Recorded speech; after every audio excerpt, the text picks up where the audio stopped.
ਲੋਕਾਂ ਨੂੰ ਆਪਣੇ ਨਾਲ ਜੋੜ ਕੇ ਇੱਕ ਨਵੀਂ ਤਰ੍ਹਾਂ ਦੀ ਵਿਵਸਥਾ ਸਿਰਜਦਾ ਹੈ। ਸੋ ਮੈਂ ਮਹਿਸੂਸ ਕਰਦਾ ਕਿ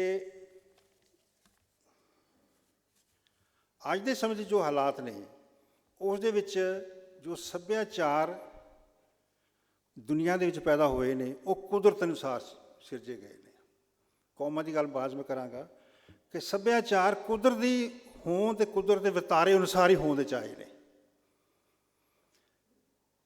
ਅਤੇ ਅੱਜ ਜਦੋਂ ਅਸੀਂ ਗੁਰੂ ਨਾਨਕ ਸਾਹਿਬ ਦਾ ਪ੍ਰਕਾਸ਼ ਦਿਵਸ ਮਨਾ ਰਹੇ ਹਾਂ ਤਾਂ ਸਾਡੇ ਸਾਹਮਣੇ ਇੱਕ ਵੱਡੀ ਸਮੱਸਿਆ ਜਾਂ ਸਾਡਾ ਵੱਡਾ ਸਾਡੇ ਸਾਹਮਣੇ ਇੱਕ ਇਸ਼ੂ ਹੈ ਕਿ ਜੋ ਸਾਡੀ ਫਿਲਾਸਫੀ ਹੈ, ਜੋ ਇਹਦੇ ਵਿੱਚ ਸੱਭਿਆਚਾਰਕ ਵਿਭਿੰਨਤਾਵਾਂ ਨੇ, ਵੰਨ-ਸੁਵੰਨਤਾਵਾਂ ਨੇ, ਉਹ ਮਾਡਲ ਇਸ ਵੇਲੇ ਦੁਨੀਆ ਨੂੰ ਕਿਵੇਂ ਪ੍ਰਭਾਵਿਤ ਕਰ ਸਕਦਾ ਹੈ, ਦੁਨੀਆ ਦੇ ਕੀ ਹਾਲਾਤ ਨੇ। ਸੋ ਮੈਂ ਥੋੜ੍ਹਾ ਜਿਹਾ ਦੋ ਚਾਰ ਪੈਰੇ ਪੜ੍ਹਾਂਗਾ ਦੁੱਖ, ਉਹਦੀ ਤੁਸੀਂ ਸਮਝ ਲੈਣਾ ਕਿ ਮੈਂ ਕੀ ਕਹਿਣਾ ਚਾਹਿਆ। ਵਿਸ਼ਵ ਇਤਿਹਾਸ ਦਾ ਇੱਕ ਸੱਚ ਹੈ ਕਿ ਸਮੇਂ ਅਤੇ ਹਾਲਾਤ ਦੀਆਂ ਲੋੜਾਂ ਅਤੇ ਚੁਣੌਤੀਆਂ ਅਨੁਸਾਰ ਸੰਬੰਧਿਤ ਦੇਸ਼ਾਂ, ਕੌਮਾਂ ਅਥਵਾ ਸੱਭਿਆਚਾਰਾਂ ਦੇ ਵਿਦਵਾਨ ਚਿੰਤਕ ਆਪਣੀ ਵਿਚਾਰਧਾਰਾ ਦੀ ਨਵ ਵਿਆਖਿਆ ਕਰਕੇ ਉਸਦੀ ਪ੍ਰਸੰਗਿਕਤਾ ਨੂੰ ਉਜਾਗਰ ਕਰਦੇ ਰਹੇ ਹਨ। 500 ਸਾਲ ਪਹਿਲਾਂ ਚਲੇ ਜਾਓ, 100 ਸਾਲ ਪਹਿਲਾਂ ਚਲੇ ਜਾਓ, 200 ਸਾਲ ਪਹਿਲਾਂ ਚਲੇ ਜਾਓ, 200 ਸਾਲ ਅੱਗੇ ਚਲੇ ਜਾਓ, ਜੋ ਸਮਾਜ ਦਾ ਚੇਤਨ ਵਰਗ ਹੈ ਜਿਹੜਾ ਕਿ ਕਿਸੇ ਵਿਸ਼ੇਸ਼ ਫਿਲਾਸਫੀ ਦੀ ਵਿਆਖਿਆ ਕਰਦਾ ਹੈ, ਉਹ ਜੋ ਸਮਕਾਲੀ ਸਥਿਤੀਆਂ ਨੇ, ਸਮਕਾਲੀ ਸਥਿਤੀਆਂ ਨੂੰ ਐਡਰੈਸ ਕਰੇਗਾ, ਨਾ ਕਿ ਉਹ ਪਿਛਲੇ ਸਮੇਂ ਨੂੰ ਕਰੇਗਾ। ਦੇਖੋ, ਆਪਣੇ ਆਪਣੇ ਸਮੇਂ ਨਾਲ ਹਰ ਫਿਲਾਸਫੀ ਦਾ, ਹਰ ਸਮਾਜ ਦਾ ਐਵੋਲੂਸ਼ਨ ਹੁੰਦਾ ਹੈ। ਇੱਕ ਸਥਿਤੀ ਤੋਂ ਦੂਜੀ ਸਥਿਤੀ ਬਣਦੀ ਰਹਿੰਦੀ ਹੈ।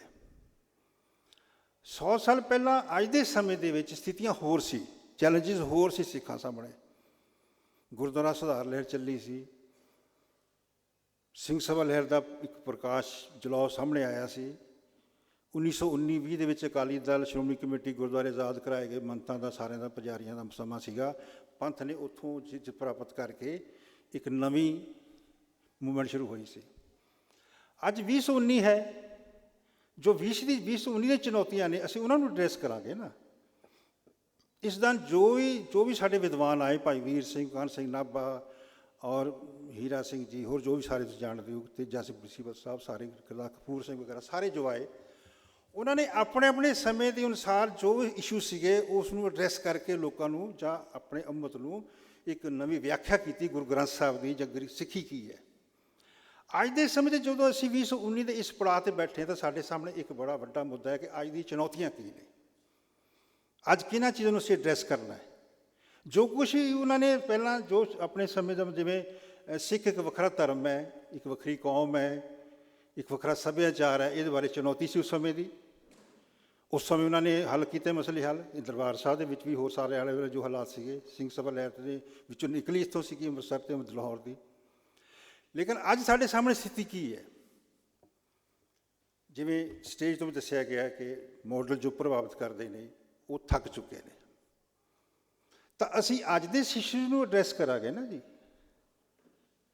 ਗੁਰੂ ਨਾਨਕ ਫਿਲਾਸਫੀ ਦਾ ਅੱਜ ਦੀ ਕੀ ਰੈਲੇਵੈਂਸ ਹੈ ਜਾਂ ਅੱਗੇ ਕੀ ਦਿਸ਼ਾ ਦੇ ਸਕਦੀ ਹੈ, ਉਸ ਨੂੰ ਅਸੀਂ ਐਡਰੈਸ ਕਰਾਂਗੇ। ਇਸ ਕਰਕੇ ਗੁਰੂ ਨਾਨਕ ਸਾਹਿਬ ਦਾ ਪ੍ਰਕਾਸ਼ ਦਿਵਸ ਮਨਾਉਣ ਤੋਂ ਪਹਿਲਾਂ ਵੇਲੇ ਅਸੀਂ ਇਸ ਗੱਲ ਨੂੰ ਜ਼ਰੂਰ ਵੇਖਣਾ ਹੈ ਕਿ ਅੱਜ ਦੇ ਇਸ਼ੂਜ਼ ਕੀ ਨੇ। ਭਵਿੱਖ ਦੀਆਂ ਮਾਨਵ ਨਸਲਾਂ ਵੀ ਲਈ ਫਿਕਰਮੰਦ ਹਰ ਚਿੰਤਕ ਆਪਣੇ ਸਮੇਂ 'ਚ ਰਹਿੰਦਾ ਹੋਇਆ ਭਵਿੱਖ ਦੀ ਦਿਸ਼ਾ ਨਿਰਧਾਰਿਤ ਕਰਦਾ ਹੋਣਾ ਲੋੜੀਂਦਾ ਹੈ। 20ਵੀਂ ਸਦੀ ਅਤੇ 21ਵੀਂ ਸਦੀ ਦੀ ਪਹਿਲੀ ਚੌਥਾਈ ਦਾ ਸਮਾਂ ਇਸ ਪੱਖੋਂ ਮਹੱਤਵਪੂਰਨ ਰਿਹਾ ਹੈ।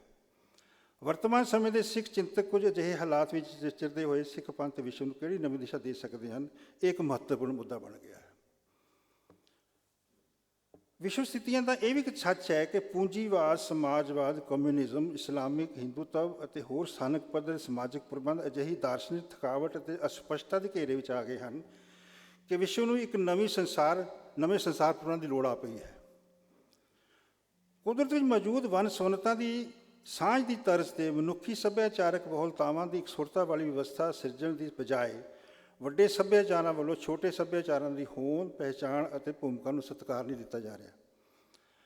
ਵੱਡੀਆਂ ਸ਼ਕਤੀਆਂ ਅਤੇ ਉਹਨਾਂ ਦੇ ਗੁੱਟਾਂ ਵੱਲੋਂ ਵਿਸ਼ਵ ਦੇ ਛੋਟੇ ਵੱਡੇ ਸੱਭਿਆਚਾਰਾਂ ਨੂੰ ਇਕਸਾਰ ਕਰਨ ਦੇ ਯਤਨ ਹੋ ਰਹੇ ਹਨ, ਜੋ ਮੁੱਢਲੇ ਤੌਰ 'ਤੇ ਕੁਦਰਤ ਦੇ ਨਿਯਮਾਂ ਦੇ ਉਲਟ ਹਨ। ਹੁਣ ਮੈਂ ਜਿਹੜਾ ਆਪਾਂ ਦੂਸਰਾ ਪੁਆਇੰਟ ਇੱਥੇ ਬਿਲਡ ਕਰ ਰਿਹਾ ਕਿ ਜੋ ਕੁਦਰਤ ਦਾ ਨਿਯਮ ਹੈ,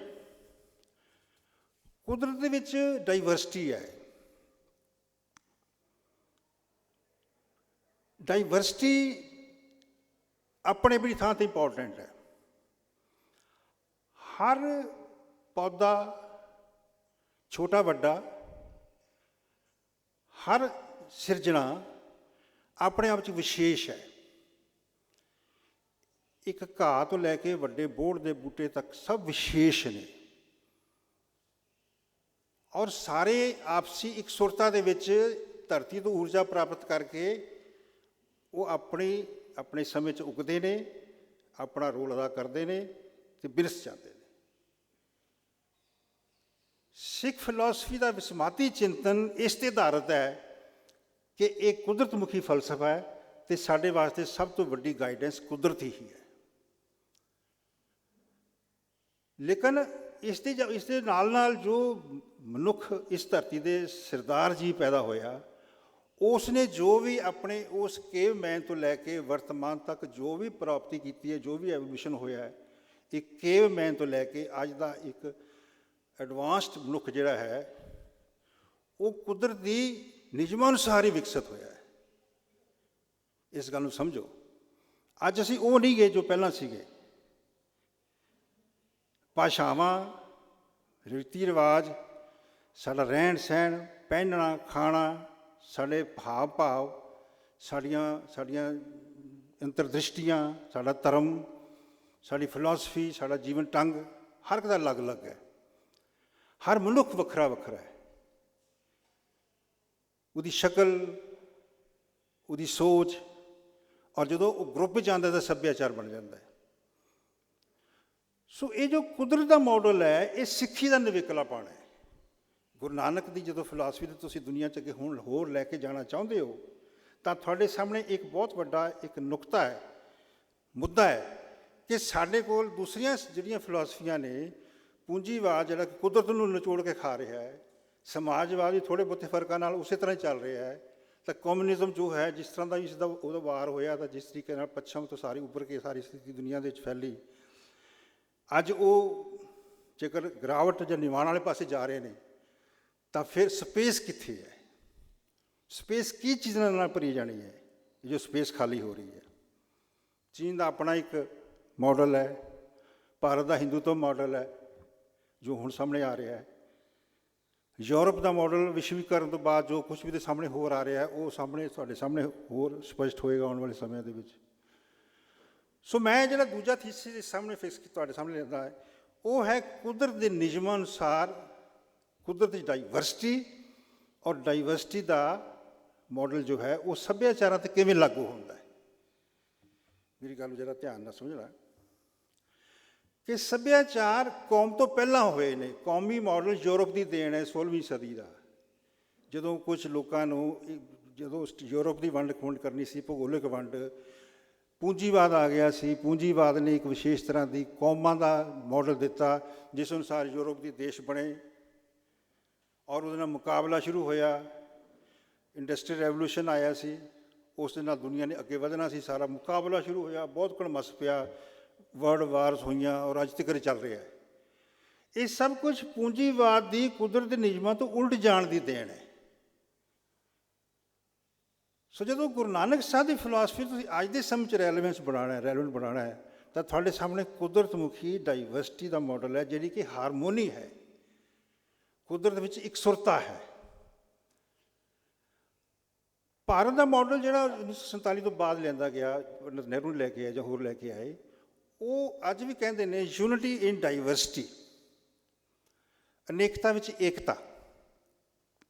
ਲੇਕਿਨ ਸਿੱਖੀ ਦਾ ਮਾਡਲ ਜਿਹੜਾ ਹੈ, ਗੁਰੂ ਨਾਨਕ ਪ੍ਰਵਚਨ ਮਾਡਲ ਹੈ, ਉਹ ਹੈ ਹਾਰਮੋਨੀ ਇਨ ਡਾਈਵਰਸਿਟੀ। ਸਾਰੇ ਸੱਭਿਆਚਾਰ ਆਪਣੇ ਆਪ 'ਚ ਵਿਸ਼ੇਸ਼ ਨੇ, ਆਪਣੇ ਆਪ ਵਿੱਚ ਹਰ ਇੱਕ ਦੀ ਹੋਂਦ ਬੜੀ ਮਹੱਤਵਪੂਰਨ ਹੈ। ਲੇਕਿਨ ਜਦੋਂ ਤੁਸੀਂ ਮਿਲ ਕੇ ਰਹਿਣਾ ਹੈ, ਤਾਂ ਤੁਹਾਨੂੰ ਇੱਕ ਸੁਰ ਹੋ ਕੇ ਰਹਿਣਾ ਪਏਗਾ। ਸਭ ਕੋ ਮੀਤ ਹਮ ਆਪਨ ਕੀਨਾ, ਹਮ ਸਭਨਾ ਕੇ ਸਾਜਨ। No body is excluded, everybody is included. That means ਕਿ ਜਿਹੜੇ ਵੱਡੇ ਸੱਭਿਆਚਾਰ ਨੇ, ਉਹ ਕੀ ਮਤਲਬ ਆਪਣੇ ਉਸ ਹੰਕਾਰ ਦੇ ਵਿੱਚ ਜਾਂ ਕੌਮੀ ਹੰਕਾਰ ਦੇ ਵਿੱਚ ਆ ਕੇ ਛੋਟੇ ਸੱਭਿਆਚਾਰਾਂ ਨੂੰ ਕੁਚਲ ਦੇਣ?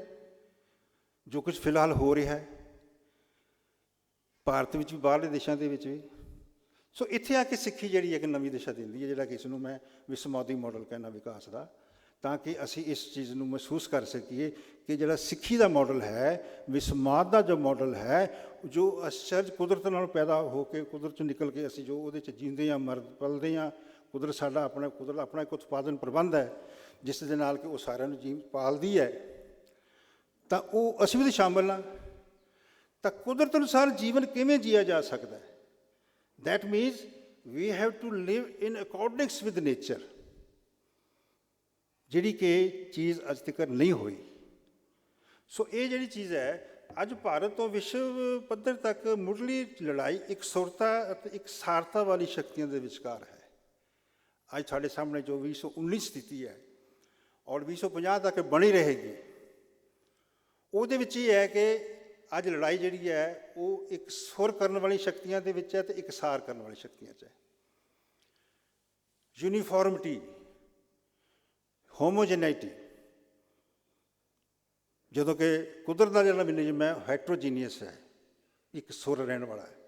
ਸੋ ਇਹ ਤੁਹਾਨੂੰ ਉਹ ਮਾਡਲ, ਸਮਾਧੀ ਮਾਡਲ ਦੇ ਰਿਹਾ ਹੈ ਕਿ ਅੱਜ ਜਿਹੜੀ ਲੜਾਈ, ਜਿਵੇਂ ਅਮਰੀਕਾ ਕਹਿ ਰਿਹਾ ਕਿ ਸਾਰੇ ਮੇਰੇ ਵਰਗੇ ਹੋ ਜਾਓ, ਪੱਛਮ ਕਹਿ ਰਹੇ ਸਾਰੇ ਮੇਰੇ ਵਰਗੇ ਹੋ ਜਾਓ, ਹੋਏ ਨੇ, ਅਸੀਂ ਸਾਰੇ ਪੱਛਮ ਦੀ ਕਿਸੇ ਨਾ ਕਿਸੇ ਰੂਪ ਵਿੱਚ ਪ੍ਰੋਟੋਟਾਈਪ ਆ। ਕਮਿਊਨਿਸਟ ਉੱਠੇ, ਉਹ ਕਹਿੰਦੇ ਸਾਰੇ ਦੇਸ਼ ਨੂੰ ਕਮਿਊਨਿਸਟ ਬਣਾ ਦਿਓ, ਜਿਹੜੇ ਦੂਸਰੇ ਲੋਕ ਨੇ ਜਿਹੜੇ ਵਿਰੋਧ ਕਰਦੇ ਉਹਨਾਂ ਨੂੰ ਕੁਚਲ ਦਿਓ। ਮਾਓ ਨੇ ਕਲਚਰਲ ਰੈਵੋਲੂਸ਼ਨ ਲਿਆਂਦਾ 1966 ਦੇ ਵਿੱਚ, ਉਹਨੇ ਬੜੀ ਨੁਕਸਾਨ ਕੀਤਾ। ਭਾਰਤ ਦੇ ਵਿੱਚ ਹੁਣ ਜੋ ਸਥਿਤੀ ਚੱਲ ਰਹੀ ਹੈ ਹਿੰਦੂਤਵ ਦੀ, ਉਹਦੇ ਵਿੱਚ ਸਥਿਤੀ ਇਹੀ ਹੈ ਕਿ ਸਾਡੇ ਵਰਗੇ ਸਾਰੇ ਹੋ ਜਾਓ, ਇਕਸਾਰ ਹੋ ਜਾਓ। ਸੋ ਤੁਹਾਡੇ ਸਾਹਮਣੇ ਮੁੱਦਾ ਕੀ ਹੈ? ਮੁੱਦਾ ਇਹ ਹੈ ਕਿ ਜਦੋਂ ਗੁਰਬਾਣੀ, ਗੁਰੂ ਨਾਨਕ ਪ੍ਰਵਚਨ, ਬਹੁਤ ਸੱਭਿਆਚਾਰੀ ਮਾਡਲ ਜਿਹੜਾ ਹੈ ਉਹ ਹਾਰਮੋਨੀ ਦੀ ਗੱਲ ਕਰਦਾ ਹੈ, ਇੱਕ ਸੁਰਤਾ ਦੀ ਗੱਲ ਕਰਦਾ ਹੈ, ਤਾਂ ਦੁਨੀਆ ਇਕਸਾਰ ਕਰਨ ਵਾਲੀ ਪਾਸੇ ਤੁਰ ਹੋਈ ਹੈ। ਸੋ ਤੁਸੀਂ ਇੱਥੇ ਆ ਕੇ ਉਸ ਪੂੰਜੀਵਾਦੀ ਔਰ ਸਮਾਜਵਾਦੀ ਮਾਡਲ ਦੀ ਜਿਹੜੀਆਂ ਇਹ ਸਾਰੀਆਂ ਦੇਣਾ ਨੇ, ਇਹ ਤੁਸੀਂ ਦਾ ਕਿਵੇਂ ਮੁਕਾਬਲਾ ਕਰ ਸਕਦੇ ਹੋ? ਇਹ ਤੁਹਾਡੇ ਸਾਹਮਣੇ ਇੱਕ ਇਸ਼ੂ ਹੈ ਕਿ ਅਸੀਂ ਸਾਰੇ ਸੰਸਾਰ ਨੂੰ, ਸੱਭਿਆਚਾਰਾਂ ਨੂੰ ਇੱਕ ਸੁਰ ਕਰਨਾ ਹੈ। ਮਾਨਵ ਸਭਿਅਤਾ ਨੂੰ ਦਰਪੇਸ਼ ਬਹੁਪਰਤੀ ਸੰਕਟਾਂ ਦਾ ਇਹ ਇੱਕ ਵੱਡਾ ਕਾਰਨ ਹੈ।